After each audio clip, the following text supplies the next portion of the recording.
This segment is brought to you in part by the Canadian Historical Arms Society, owners of the Genesee Range, the premier recreational sport and training facility in Western Canada. See us online at historical-arms.com.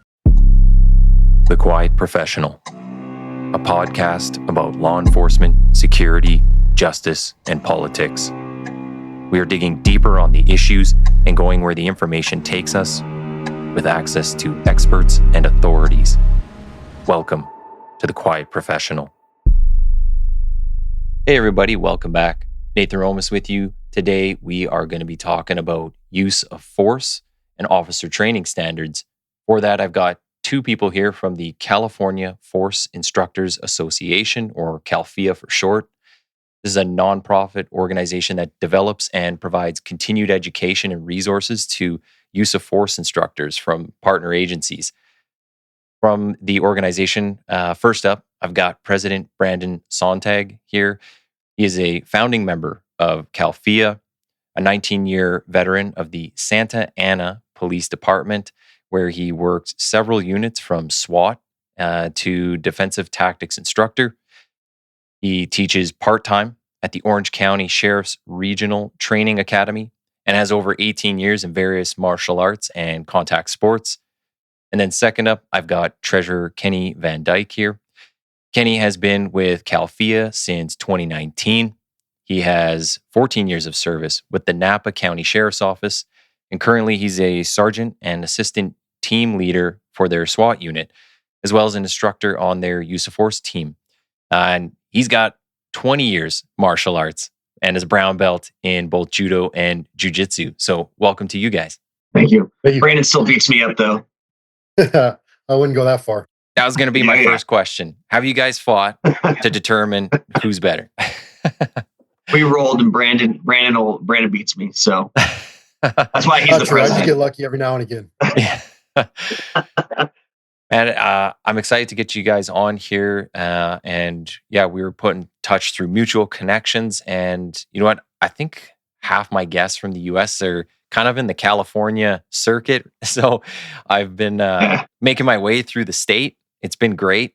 Obviously, lots of stuff comes out of California. You guys have quite the impact on, you know what, even up in Canada, we see some of the narratives from California flow up here. But, you know, I want to start. We apologize for that. Yeah. Yes, sorry, guys. Hey, you know what? I think a lot of the times, at least on the American side, they don't realize how big of an impact you have, even just worldwide. Like everybody is impacted by it, right from media to law enforcement. Like it's everything, right? But let's start just talking about CALFIA. And Brandon, maybe I'll jump to you since you're the president. I'm going to put you on the hot seat right away. Sure. But just talk a little bit about CALFIA and what exactly you guys are doing and how you're doing it. So what we kind of are is almost like a clearinghouse or someplace somebody can go, like-minded individuals. Most of us are all defensive tactics, arrest control, ARCON, whatever term you use to describe your unit, that teach use of force to your particular agency. And it's a clearinghouse in the sense that if I have a question, whether it's because of a legal change, whether it's because of a court ruling or decision that came out, and I don't know the answer, or I need somebody that can provide me kind of greater insight into what exactly it means. Not only do we have law enforcement professionals that do the same job that I do, we also have some of the greatest minds, both from a legal sense, from a medical sense, that we can reach out to and have conversations about how this decision, whether it's, again, legal statutes enacted by the state of California, or whether it's because of a judicial mandate, because of a ruling that was determined. I now have somebody that if I have a question, I can get the answer. So I'm not pushing out bad information and now kind of muddying the field that my particular agency operates in. Okay. So is it like if there's a police service that doesn't necessarily have a training unit, or maybe they're training, they go to like a bigger agency, they're recruits, and then after that they can come to you guys because they don't have that capability? So we're open to absolutely anybody from like, we're not very particular about who joins. Typically it's law enforcement professionals, but it doesn't mean that you have to be an instructor. You could be somebody that just graduated the academy, but maybe you have some questions on use of force there's some things that weren't clarified in the academy, or you're trying to prep yourself for the FTO program so that you're that much more ready when you're in the streets with that field training officer to kind of put your best foot forward. We're open to anybody that has any kind of questions or just kind of wants to gain insight into that use of force realm, because it's a huge liability in the job of a police officer, especially in the state of California. Yeah. And you can jump in anytime. Don't worry about waiting for me to direct a question. But I'm wondering too, like, how many people do you guys work with? Like, do you know the number of agencies or people? Yeah, so it's twofold. I think we're at like close to 80 agencies, but we have approximately 450 members. And we've grown that not just throughout the state, but we have members from other states, West Virginia, Maine, Texas, even Canada. Clyde Milligan, he's a member of ours. But I want to echo Brandon's point about, we're the California Force Instructors Association, but we're not solely for force instructors, and not even just, your ARCON, your kind of hands-on cadre, your K9 team, your range instructors, your EVOC instructors, everything that touches the umbrella or is under the umbrella of use of force, we are for you. Every contact is a potential use of force. Mm-hmm. Especially in California now, where since 2020, the door has opened wide for a criminal prosecution of use of force, like it never was before. You got, like a lot of our use of force experts will say, you got to know the rules, and we are the place to come find the rules. Because, like you guys were talking about a second ago, some maybe smaller agencies don't have the time or the resources to really dig into that, or they don't have internal experts or person's most knowledgeable that can disseminate that information. So we've created this thing that you can go to get that information. Mm-hmm. So, frankly, we see it as every single officer in the state of California should be a member. It would behoove you to come in and have a place where you can access the rules that are constantly changing. Do those bigger services, like say LAPD, NYPD, did they have set training days? Because I'm just thinking, like, for our service, so we get 4 or 5 extra training days in a year. But I mean, like, sometimes that could be use of force. So you maybe get like 1 or 2 days in a whole year of training. So unless you're seeking stuff out on your own, doing martial arts or whatever it might be, and who knows where some people go for that, and that could cause problems. But the mandatory training isn't very frequent. I'm wondering, like, do the bigger agencies have their own mandated training, or are they seeking out kind of your services? The state sets a baseline. In essence, we have a certain requirement that every single officer within the state of California has to follow within the parameters. But an agency can make the determination internally, we want more. But some agencies are willing to do that. Some agencies are not. A lot of it has to do with staffing levels. And I think to a T throughout California, and I think the nation, it's getting more and more difficult to not only hire quality applicants, but then keep them from either lateraling to other agencies or just leaving law enforcement altogether because of kind of the, extra target that's on law enforcement right now. Yeah. And when we talk about training, we don't get enough, and it's pretty pitiful. It's mandated by our state regulatory agency that sets kind of the minimum training standards. It's 4 hours every 2 years. That's trash. So other departments can have a more comprehensive or more training dates. Like my department, we have some more optional dates that we do for the hands-on training. But I want to kind of parse that out with, there's 2 different types of training. There's the physical skills that we definitely do not get enough of unless you go out and on your own, which is what most of like the board members of CALFIA, that's what we've done, and a lot of our members. But then you have the cerebral training. So sure, you might be an officer who you don't really like the physical stuff. You're not into it. You should be doing it, but it's a lot easier to do the cerebral training, the case law updates, the knowing your statutory authorities and limitations to use force, the how, the when and the why you can use it. That can be constantly trained just from your desk and like while you're working. And that's one of the things that our organization focuses on more is that part of it, where you can come and get those resources and you can keep training yourself. We're constantly putting out information.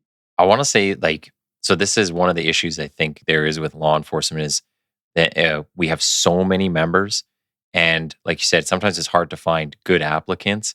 So to be true professionals, like up here, that's one of the conversations turning us into a profession. Like you would have a degree in this before you become an officer. Yeah. Well, then expect the numbers to pare down quite a bit. Like you can go from tens of thousands of cops to like thousands, maybe even hundreds.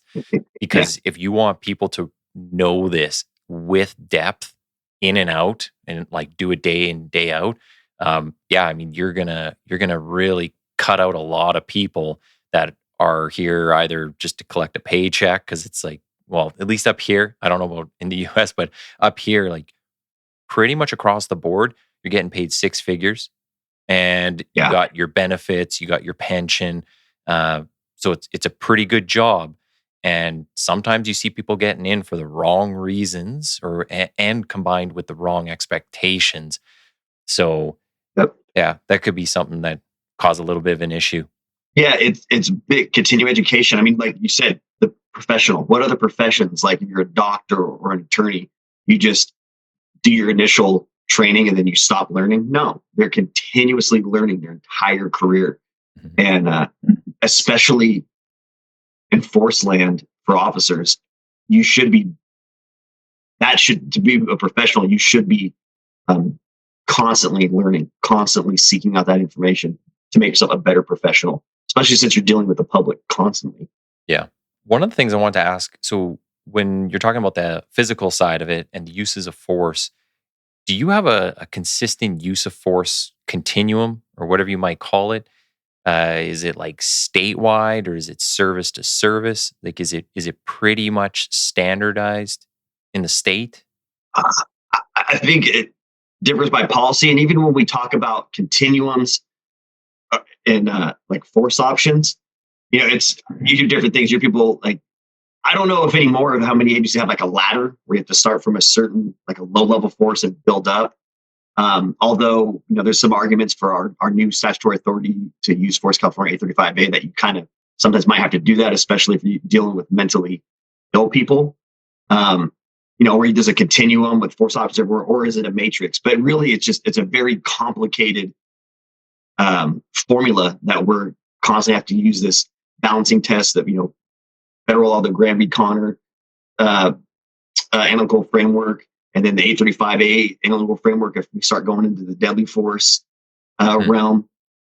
And you're just constantly weighing crime threat resistance. And really, did you use all of the resources? And it's a very complicated formula that officers are having to choose these things in split second decisions. And that's why, we're harping on it. You got to know the rules. You got to know the authorities. You got to know when you can use force, what type of force you can use, and how you use it. And the manner in which you use it is super important in California now. One thing that we've noticed with the state standards, even though we have a baseline state standard that the agencies have to kind of listen to and set within their guidelines and policies and procedures, that doesn't mean that my policy and procedures are the exact same as Kenny at his agency. You have difference and variation simply of some agencies, you shall not shoot at or from a moving vehicle. Okay. But that's different agency to agency. And that's kind of at the discretion of the policymakers and the decision makers at those particular agencies. And that's kind of nuanced throughout the state of California. The vast majority, I want to say it's low 90%, maybe even higher than that, deal with Lexipol, which is the policies and procedures. But yet we have the ability to kind of tailor those policies depending upon what the chief and or sheriff decides is going to be best for his particular or her particular agency. How do they govern it when you go across I guess, jurisdictional lines. So, because you guys are very much more fragmented down there. So, who's taking ownership, or is it just like, well, whatever your agency policy is, I mean, that just applies to you wherever you go, and everyone else has their own, or and then I could explain how it kind of works up here. But yeah, I'm curious with the fragmentation down there, how that works. I can tell you that. So I'm in Northern California, and our county, we have a very good relationship with the DA's office. We have a good, fair, objective district attorney. But up until a couple of years ago, when there's a bunch of recalls of what we'll call activist DAs, your Gascons and your Bettons and your Prices, and then even down south, that's kind of my area in the Bay Area, and then down south you have, Gascon. I consider them activist DAs who really used the new, in 2020 when our statutory authority use of force changed, we're using that as a door to start charging cops for stuff they would never be able to charge before. So we might get some retail thieves that come in our county and start pursuing down to one of these counties where an activist DA is. We might just stop once we hit that county line, because if we get a use of force that turns into a shooting in these, we can't trust that DA. That it's their jurisdiction. Oh, really? Okay. So we get a shooting. Our DA doesn't get to fairly and objectively look at it. It's their DA, and if they're considered an activist DA, we're not going to go there. We're just let them go, because we don't want to put those charging decisions in that DA's hands. Yeah, man, that would require knowing who all the DAs are in the area, and that's a lot of work. It gets a little difficult, especially for like us. We have several different units that work hand in hand in a collaborative effort in a team environment with like federal agents, FBI, ATF, U.S. Marshals, stuff like that. But our officers know it's dependent upon them to understand that they need to follow our policies, regardless of the unit that they're technically assigned to. If it may be a federal type entity, it's still you're a Santa Ana police officer first. You will follow those policies and procedures, and that is circumvents kind of like the other aspect of the unit you may be working. Okay, so yeah, up here I've worked with the Royal Canadian Mounted Police, so that's the National Police Service. They do frontline policing as well in like smaller municipalities, smaller towns, and a couple cities. And then I jumped to one of the bigger municipal services, so a big city service.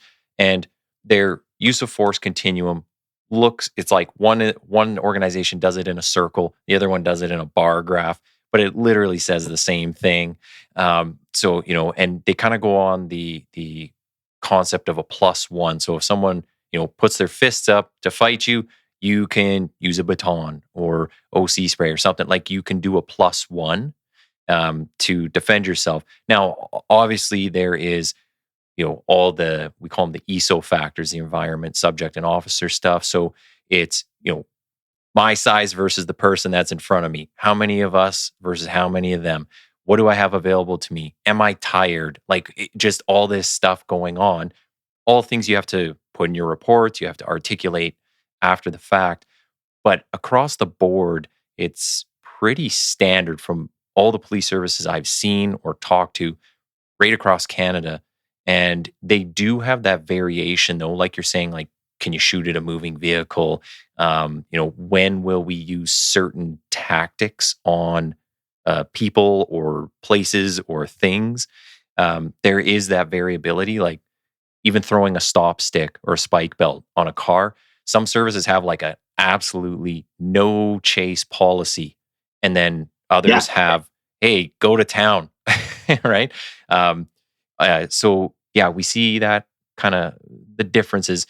Now, as for crossing lines, because it's not as fragmented here, so basically if you leave a big city and they have their own service, it generally is going to transfer to the RCMP, and they just patch us on the radio, and someone will get on there between the bosses running the show, and they'll say, hey, are you taking over running this event? And they'll say, yep, I've got it.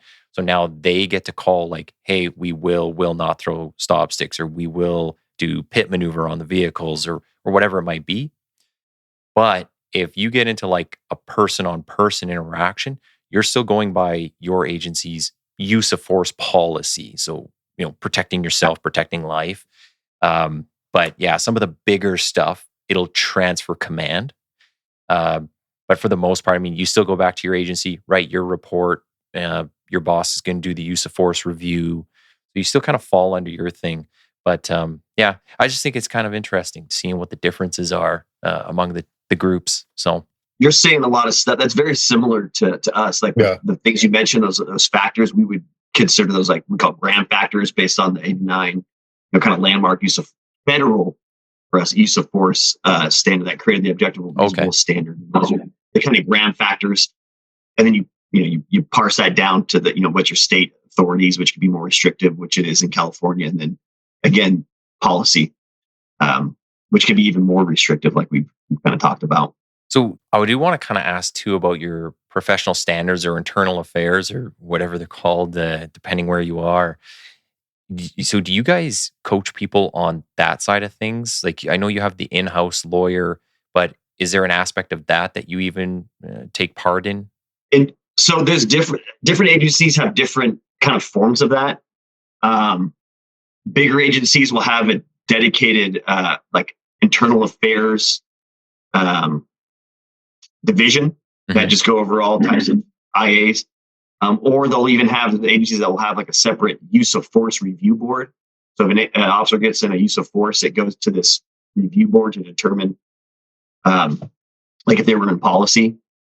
Like at my agency, we don't have that. We just have, if there's a complaint or something that generates an IA, like you just get assigned to a sergeant. We don't have that type of division. And then we have a very, we don't have a use of force review board, but we do, look at all uses of forces and use it as kind of in a training sense, like what can we train better? So it definitely varies by agency.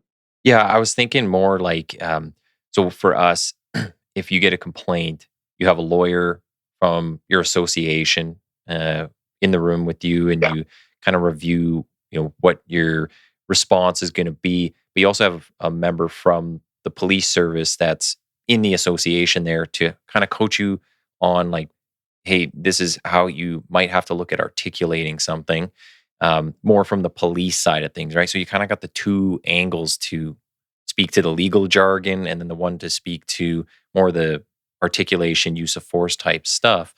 So I was wondering, like, if an agency doesn't have that capability, or maybe they're not part of like the FOP or one of those groups, if you guys came in at some point and go like, okay, we can help you formulate what happened there in our wording or whatever it might be.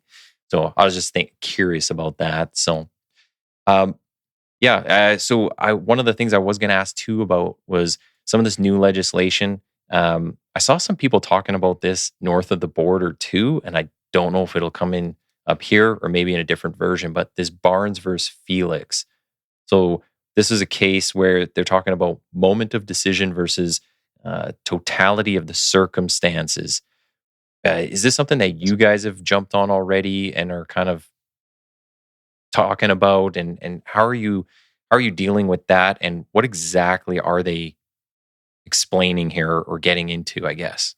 So we've been following it for a while because it was very interesting to see that the Supreme Court actually picked up and decided to make a determination on something of this caliber, because this had a potential of being like a landmark, almost like a Graham v. Connor, Tennessee v. Garner type decision for law enforcement. So it was something that we watched very, very closely. I had an alert that would notify me every single time it was mentioned. And I was getting the updates kind of throughout the entire process. But it's been talked about being moment of the threat, the totality of the circumstances, but yet there was also a officer created jeopardy aspect of it, or commonly referred to as a state created jeopardy aspect of it, that the court didn't necessarily completely make a determination on. So for us, the only thing it was going to do for California is if they went with the moment of the threat and they basically said, hey, we're only concerned with the time that the trigger is pulled. But then again, you can kind of get into the convoluted issue of, okay, well, when is that moment of the threat? Is it when I decide to pull my gun from the holster? Is it when I decide to put my finger on the trigger? When I decide to pull the trigger? When the bullet enters his body? When I put the handcuffs on him? There's all sorts of different convoluted issues that kind of come into this. So it's not necessarily the moment of the threat versus the totality of the circumstances. In California, we've always been totality of the circumstances. So sometimes you can have a shooting that is objectively reasonable or given the changes to 835 necessary. Yet when the officer takes off his uniform shirt and he's got a big game hunter shirt on, oh, well, that's part of the totality of the circumstances because it shows that you were looking for a shooting the entire time. Oh, No, it's just because it was a free shirt. Like, come on now, stop trying to make a mountain out of a molehill here. mhm. But Yeah. it definitely had the possibility of making, again, some very landmark decision type factors in law enforcement. I don't necessarily think it's going to change much for us from a California standpoint, because again, we're already, to my knowledge, more restrictive than about anybody else in the nation when it comes to use of force and or deadly force. Oh, really? Okay. So you guys are the one of the stricter states, or does it go by that district? Like you were saying, it's a group of states. No, Oh, so states. that's when it comes to, yeah, that's when it comes to like civil liability aspect of it, is when that ninth district comes in, which is technically what this was. The officer asked for qualified immunity. The initial court said, yeah, you're good to go, qualified immunity. The Barnes family took it to the Fifth Circuit, which, you know, encompasses Texas. The Fifth Circuit said, hey, we understand what you're complaining about, but we're the moment of the threat, no totality of the circumstances, so we can't side with you. Hence the reason the Supreme Court picked it up and made the determination which is the way to go, because I believe it was the second, fourth, fifth, and eighth were moment of the threat, and all the other 12 districts were totality of the circumstances. Wow. So there was even a little breakdown between like the United States as to what's the best, I guess, objectively reasonable standard for officer involved shootings. And just on the face value of it, I don't get how the totality of the circumstances wouldn't apply. Like, I think that you have to consider everything from the beginning, right? Like, from the moment I show up, how is this person acting? What are they doing? How am I thinking and Yeah. feeling? Like, how that wouldn't come into play. Now, again, like uses of force and stuff can vary greatly within an occurrence. But yeah, it seems crazy that that is something they're still debating after all these years of policing. Yeah. So I kind of want to talk about like you guys compared to the rest of the U.S. and some of the stuff going on around the country that you see. What is some of the craziest stories that you've come across, or things that maybe just blow your mind that are going on out there when it comes to use of force? Like, are you seeing like some wild training, or people picking up private lessons somewhere and bringing that into their force, is creating like a real bad precedent, especially if they get charged with something? I'll say the things I'm seeing that I just think are crazy. Is dealing with mentally ill people throughout the nation, and especially still in California, is going to solo, called 5150s. People are in crisis by themselves, only danger to themselves, and doing some kind of enforcement on them, or not. Solo person barricade. Yeah. Non-criminal barricade type stuff. And not walking away when you can, and it makes sense to, that we're still doing that, using force on people that just want to hurt themselves to help them. I think that's crazy. And then generally speaking, another thing is, prone restraint has become a very hot topic, especially in California. People get real hot talking about it, but it's, getting somebody in custody still, they're in a prone position, and just leaving them there, either with body weight on them or without. So would this be along the lines of like the George Floyd type stuff? Yeah. Scott V. Smith type stuff. There's nuance, but I mean, even if nothing happens, the person doesn't die. It's if they are in custody, prone it, get them up, get them off their chest, because guys are dying, and even in California, people are getting charged for it, and then they're liking it. They're putting the onus on the officer, even though a lot of the times it's the suspect who, ate cheeseburgers for 40 years and did copious amounts of meth and then fought the cops for, 15 minutes. But it's not his fault at all. It's the officer's fault. And just the fact that we're, finally getting him into custody and then just kind of leaving him there is another thing I find wild. Yeah. On that, I would even say because we hear that up here, like, well, the police pushed them into something, right? Like we pushed them into the car chase and we pushed them to do something further. It's like, it just completely absolves the offender of all their decisions and actions. Like that makes no sense how that can happen. So yeah, it's definitely dangerous. Nobody asks why. For example, if I got in trouble at school and I went home and I said, "Hey, Dad, I didn't go to recess today," the first question you'd ask, "Well, why?" "Oh, well, I dumped out the girl's water bottle." "Well, okay. Well, then you probably deserved it." All you hear about is, "Well, the cop shot somebody." Nobody asks why. They're just automatically, "Well, it's the cop's fault." Yeah, it's completely removed the agency from the suspects. It seems not just California, but nationwide. And I listened to Jordan Peterson on the last appearance on Joe Rogan, and the term that he used that I thought is very appropriate is like indiscriminate empathy. Mm-hmm. Just the suspect, obviously a victim of circumstance. So, it's almost like they get a free pass to do whatever the hell they want. Well, there's a cost to that. There's a cost to that. Law enforcement is getting, especially in California, especially with our new authorities, is getting into, different types of responses to calls. And there's a strong argument to be made that the risk profile to the public is ever increasing based on how we respond to calls and what even we're obligated to do as law enforcement. Be that slowing down, not even if there's some kind of immediacy of a threat, but still slowing down, making good pre-incident tactics, walking away, maybe not responding to certain calls. I think there's a strong argument to be made that the public has kind of increase their risk profile for victimhood just based on, we're a republic. We elect representatives that create legislation for us. And there's been some very bad legislation passed that is based on emotion untethered by fact. And that has, we've seen that really since 2020. And that is a disservice to the public, whether they realize it or not. Interesting. Like let's talk about, I mean, we're not allowed to say this in California, but excited delirium. Yeah. We have a governor who's not a practicing attorney who now gets to tell doctors, which by the way, he's not a doctor either, what they can testify to in a court of law. And what we as police officers can document our police reports. It makes no sense whatsoever. One of the things that I think gets really lost on the public, and I'll say politicians and media are a huge problem when it comes to this, but it's just like the nuance that's out there and just how much risk actually exists in the job that we are sent out to do.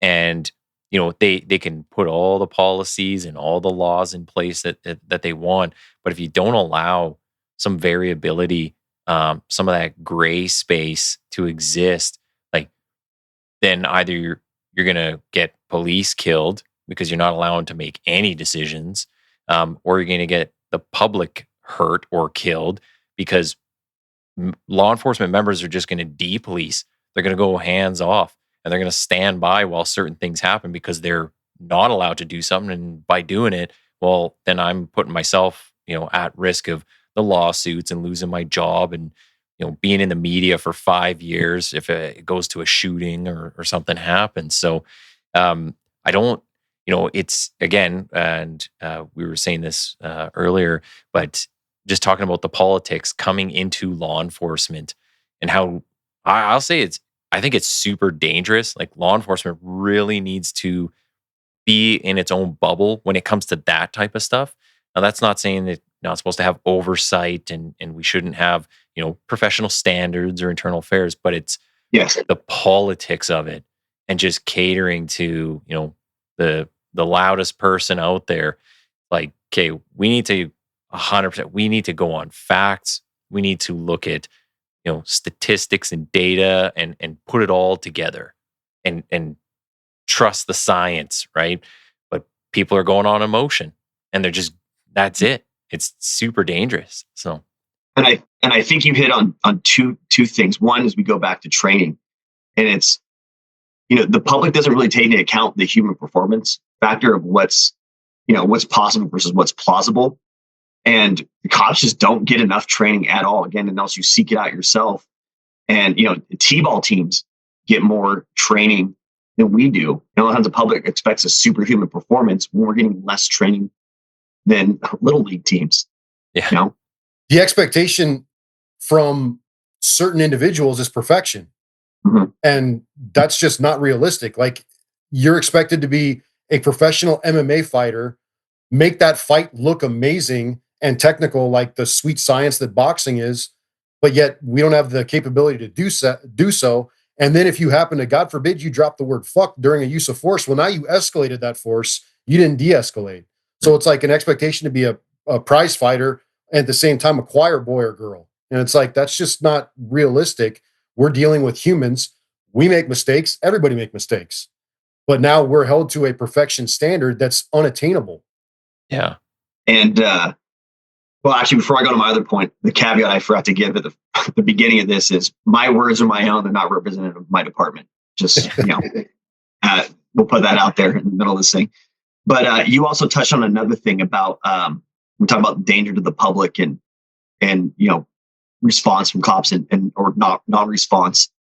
You look, I think it was a 2013 case, but like out of Fifth Circuit, it wasn't our, where we're in the Ninth Circuit,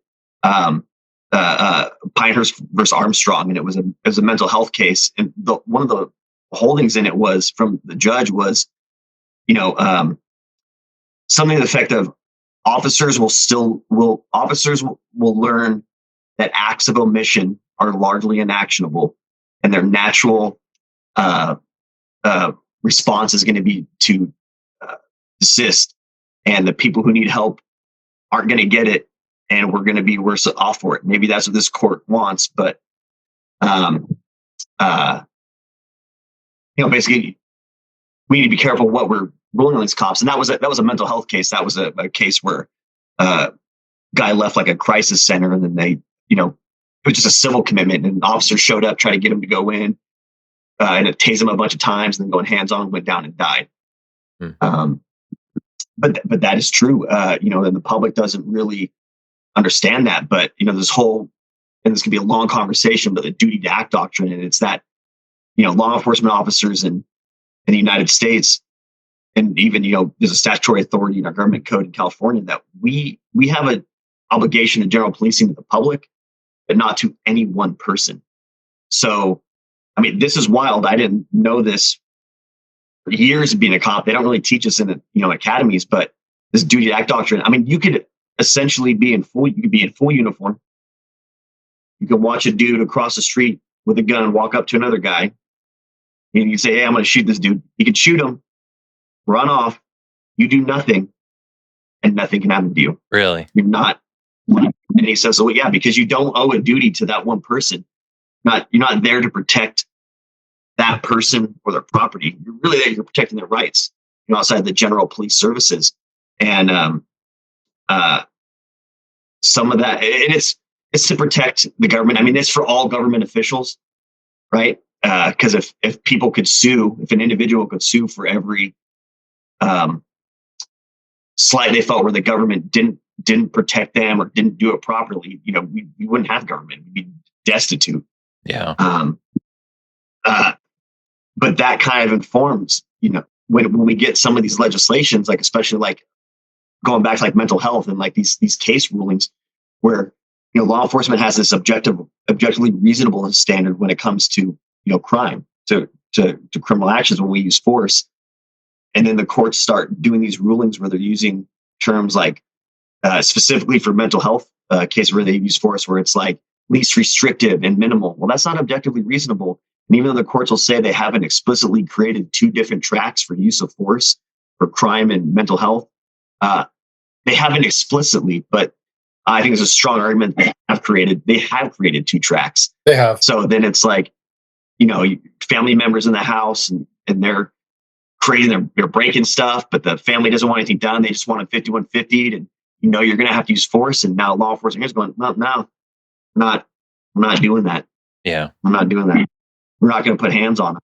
No crime. I think that, one of the problems is like a lot of the time these decisions are made in like a vacuum, right? And they really lack foresight.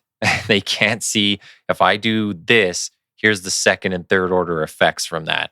Like it just doesn't exist in people's minds.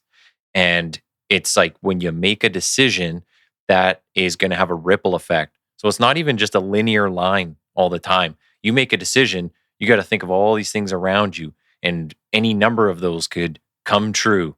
And then when those come true, those have a ripple effect down as well. So yeah, there's no perfect scenario. You can't look back in hindsight and say, if I did this thing, all of this would have been better. All of it would have been fine. You can't recreate that can't go back in time and recreate like this reality and to be whatever it is you think it would be. It's like, yeah, I could literally go back, reset all the factors, make that decision, and you don't know that it would go whatever way you think it would go. So yeah, it becomes very dangerous.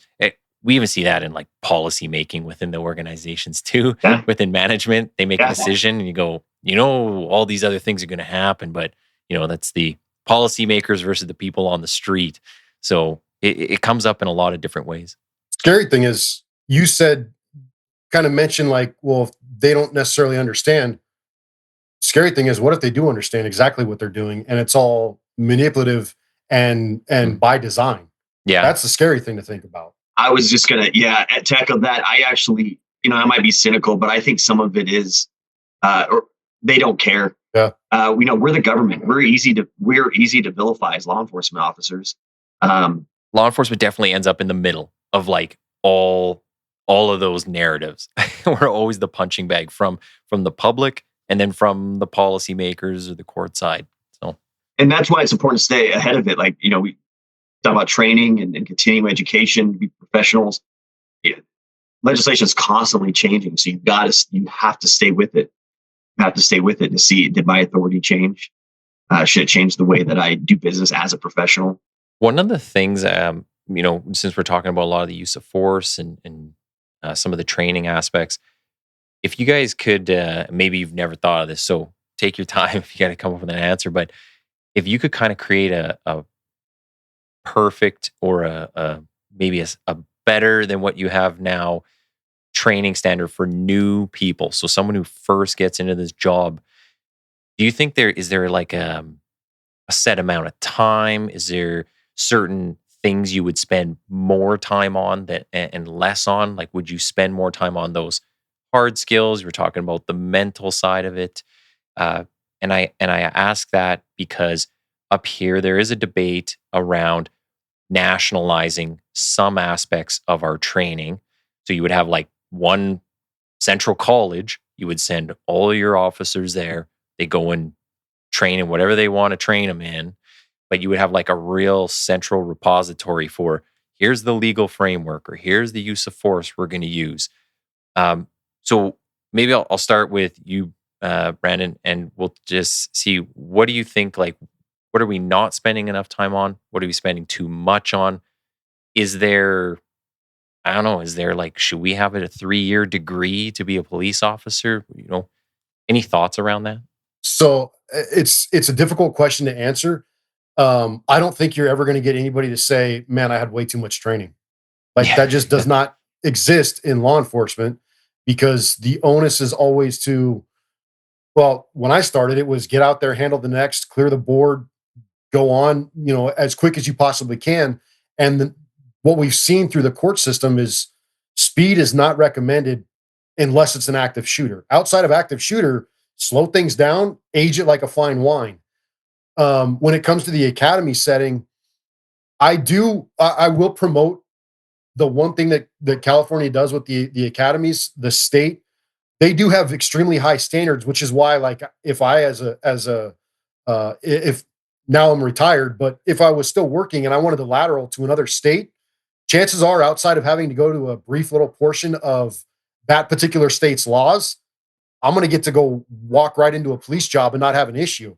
Whereas people coming from outside of California, very few do not have to go back to the academy and get retrained, regardless of how long they were law enforcement officers. Now, does that mean that we make the academy a year long? Does that mean we require everybody who's going to wear a badge to be a blue belt in jiu-jitsu just for the fundamental understanding, or maybe like a college level wrestler with, some kind of caveat to that, with that practical application of use of force? That's only one mindset, when you also have to understand the legal ramifications of the actions that you're taking. And the problem with that is, it's kind of like experience. You get the test before you get the lesson. Sometimes you're going to have to, learn what it is to do the job, and kind of figure out where those lacking in training aspects that you kind of gravitate towards, that you need to learn a little bit more. Obviously, there's numerous different positions and jobs within law enforcement you can do. I would never be a motor. You could offer me $1 million right now, I would still screw up a simple traffic collision report, because that's just not in me. I became a cop because there was no math involved. You start giving me math problems, yeah, I'm probably not going to be a very successful cop. But guess what? There are guys that do gravitate towards, I got a good friend of mine that did accident reconstruction and genius with stuff like that. That's not me.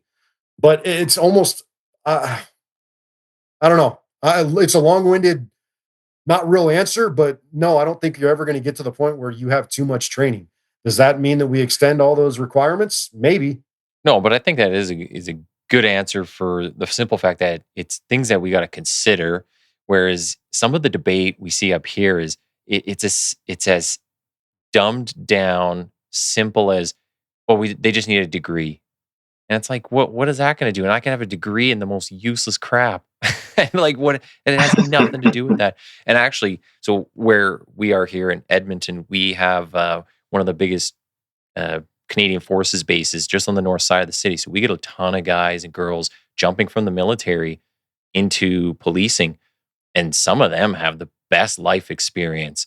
They've been around the world. They've been across Canada. They've trained with people all over the place. Like, they have the life experience and are able to talk to people, which is the biggest part of our job as law enforcement. Whereas you get some people who have been in university for 4 years and done absolutely nothing and lack social skills. It's like, well, what good does that do? So I think you're at least considering all these options, right? There's all of these other things that go into it. And it's not just a simple, hey, we need a degree. We need people to get education. It's going to be better. There's going to be no use of force, because they're all going to come out as, I don't know, better able to critically think, but depends on what courses you take and who taught them. So sorry, Kate, I didn't know if you were going to say something there, but I'll kind of bounce over to you and ask, like, what's your view on that? Real quick, before I get into that, I want to go back to when you were talking about kind of the systems theory thing about legislation and people, making bills and or making policy. I defer back to kind of something that Royland Fryer, the economist, I heard him say once, is that there are no solutions, only trade-offs. So as these policies and legislations are being crafted, whether or aware of the consequences or not, there are consequences. And the legislation that comes out, because it does inform how police respond to things. And that just goes back to the increased risk profile.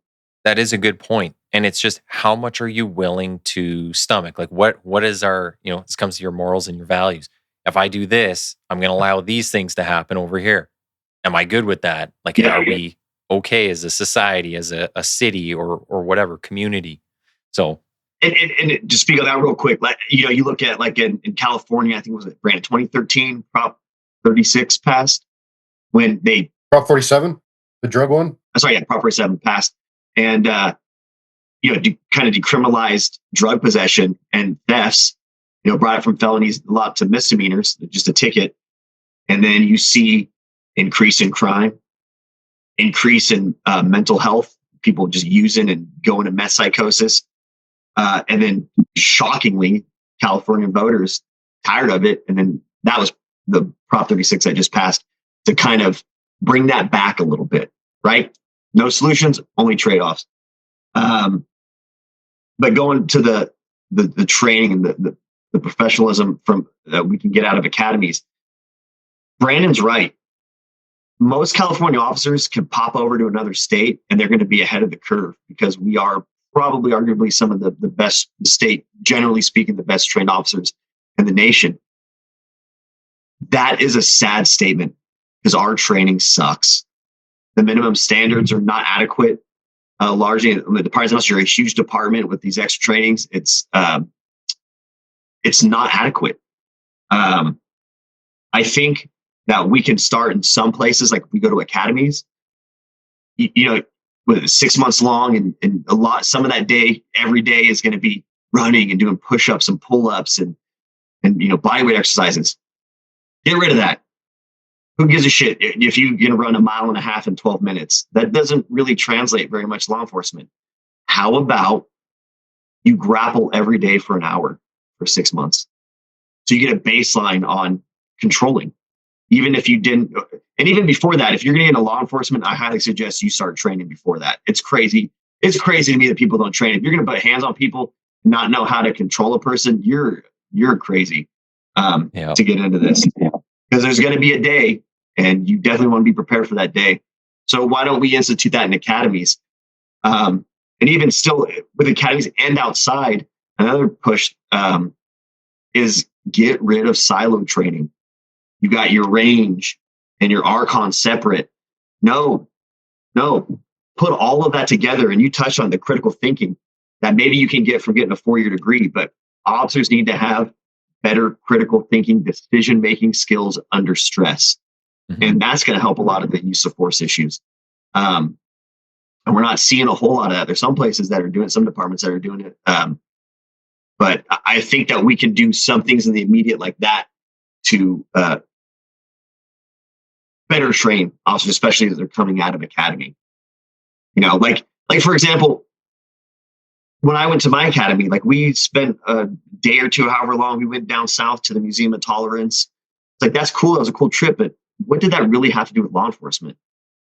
That could have been time spent better on like doing scenario-based training on how to deal with stuff. Because I feel like a lot of guys, sources will be like, they'll come out of academy and go to their field training program in the departments, and they're like, I don't know, they're not as prepared as they could be to be successful in that program. The stress test. So an interesting correlation I heard, I think it was Jocko Willenick that kind of mentioned it, and not to compare law enforcement at all by any stretch of the imagination to special forces. That's not what I'm trying to do. But if you look past that and you have these guys going on 6-month deployments for whatever mission it is that they're doing, they train for up to a year prior to that to go on that particular 6-month deployment. Okay. Well, are we ever going to get that in law enforcement? No. But would it be crazy to take a month out of every year? Okay, this particular group is going to be nothing but training, scenario-based, arrest control, whatever it is that we're going to do. They're taking that month and they're getting trained up to the nth degree before they go back to the streets. Number one, it's a mental refresher of all the things that have changed in the years since you had prior done that. And it just kind of like make sure that you're up to speed with any legal changes or anything that the agency has seen as far as we're coming across this more often. Be wary of that. It's just kind of an exchange of ideas, and we can, like Kenny said, no more block and silo where it's just, nope, we're only going to do this training today. Well, no, you just show up to train, and whatever we decide to train, we're going to intermingle all of that stuff together. So if you get into a use of force situation, maybe that use of force, you failed to de-escalate, which led to the use of force. And now all of a sudden, where it was only supposed to be a simple takedown, now it led to maybe they're fighting over your gun, which led to a shooting. And now we're going to sit there and we're going to put you in the witness stand, and you're going to have to articulate why you did what you did. Yeah. Okay. Well, how many different training things did we just cover in one little simple scenario? I say simple scenario, but it's not simple. And that's kind of the whole point of all this. That's one of the things that I liked about being a recruit trainer on the street was you got to slow everything down. And then how many of those things I would always see it and I'd be like, oh, wow, I totally forgot to do all that. And I don't do that. And it's like, that's probably the best practice. I should probably do that. So it brings you back to that, step one. And it's a good refresher. And also the recruits come out, they've got a lot of the new training and you're like, oh, okay, I didn't know that, or I didn't ever thought of it that way. So, and also with the training too, that I forgot to mention is, the check the box training. California does a lot of check the box training and no actual learning is occurring and it is not tested. And I think that's another problem. It's not substantive. It's just sit here and watch this or watch this online thing real quick. Watch it while you're doing something else. Okay, cool. Take that and you're done. It's just, did actual learning occur? I think an argument for not always.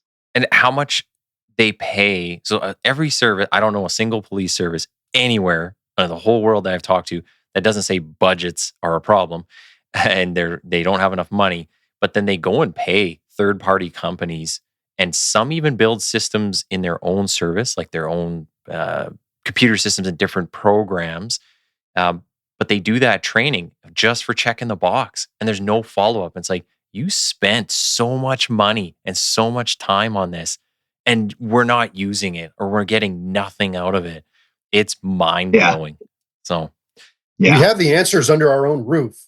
Why we hire consultants, which what does a consultant do? Tells you what time it is with your own watch. Yeah. Well, hey, you have staffing problems. No kidding. I could have told you that, but we just paid that guy $300,000 to do this crazy research and tell us that we have staffing problems. Well, we have the answers within our own agencies. It's a matter of finding out what's the problem and what's the solution that we're trying to implement to solve whatever particular problem that we've come across. Yeah. Maybe just as we're coming up to the end of our time here, I just want to make sure we talk a bit about any current projects, any news, anything coming down the pipeline with CALFIA, or even individually. You guys got anything else that you're doing? So any big things kind of coming up? We do have big things coming up. We do a couple of the things that we offer as an association versus some of the other association in California is we put out a monthly use of force newsletter that kind of just compiles a lot of the use of force information and updates for the month. So that's a membership. We also conduct a monthly use of force membership meeting over Zoom, where whoever's available can come in. We discuss a lot of these options. A lot of times we'll have a presenter come on and give a little presentation. We'll roundtable discuss things that are going on. That gets recorded, put on the website. But our big thing is our yearly use of force conference. Last year, it slowly is. When I first joined the association, it was a 1-day conference, and it started going to a 2-day symposium. And last year, we went to a 3-day conference, and we got post approval. That's true of this year. And August 6th through 8th, we're going to have our use of force conference in Napa. And you can go to our website to see more details on that. And we're very excited about that. We have a lot of great presenters. We do both legal updates and practical application. It's going to be a real good time, real informative. Very cool. Last thing, as we're just about to end here, where can people find you? Obviously, you have the website. I'll put that up in the episode description. But social media, anywhere else that people can connect with you guys or follow what you're doing? Yeah, there's 2 things. One, I want to put out, so CALFIA.org, CALFIA, CALFIA.org is our website. From there, if you're interested in the conference, there's a link to it, or calconference.org. And then we have our Instagram, which is under CALFIA_org. You can find us on there. But another thing for trainings, we're talking about trainings. And like Brandon said at the beginning, we're a clearinghouse. Our sponsor for this year, our platinum sponsor for the conference, is the Briefing Room. So if you're talking about trainings, this is a company, is Jason Lewis, who was an instructor. He's an active duty sergeant South. He was an instructor for the South Training Group. He created the Briefing Room. It's bite-sized briefing trainings that, as a sergeant, you can easily come up to with your team. And then he has discussion points with these videos. They range the gamut of all types of things in law enforcement, like search theory and interview interrogation, but also a lot of good use of force information. He's a very smart guy. He reads way more case law than Brandon and I put together. Very smart. He does a bunch of webinars too. There's a couple of webinars that he puts on where he brings industry experts in. That's available on the briefing room website as well. And Brandon is going to be joining him and some other of our use of force experts and membership on a webinar coming up next month to talk about Felix versus Barnes. I highly suggest you guys, if you're looking for easy training, get your department signed up with the briefing room. Check it out, thebriefingroom.com. Okay, awesome. And all of those trainings that Jason does with the briefing room, they're reviewed by an attorney, so it's definitely top notch when it comes to the training. And he does do it in very bite size. It's not like it's going to be a 20-minute presentation. No. It's usually a couple minutes, and it gives you kind of the nuts and bolts and the important bullet points. It's almost like having a AI kind of give you the cheat sheet of what exactly did this case say. I always like the Cole's notes or the cheat sheets when I'm out there. Yes. It makes life easier. Awesome. Man, I want to say this has been fun, and I learned a lot. Yeah. So I want to say thanks for being on here today and sharing all the knowledge and the comparisons. One of the things I always say to the American guests is like, whether they realize it or not, I think there's a lot of benefit to knowing that other people share the hardship. There's a lot of different things there's differences between Canada, US, and some of the law enforcement, but largely it's the same. And maybe it's just like a term here or there is different, but there's a lot of overlap, and a lot of stuff gets taken from one side of the border to the other, and people see things and try to implement it. So yeah, it's been a pleasure having you guys on here. Yeah, it's been a pleasure being on. We really appreciate it. This is great. I had fun. Yeah, thank you very much. Thank you. Hey everyone. Thanks for listening in and following along with the discussions. Be sure to click the follow or subscribe button on your respective listening platform. Also, check out the Quiet Professional on X and Instagram under TQP780. And most importantly, please share where you can. Everyone has a part to play in getting these education and information pieces out there, so pass it along. Thanks again.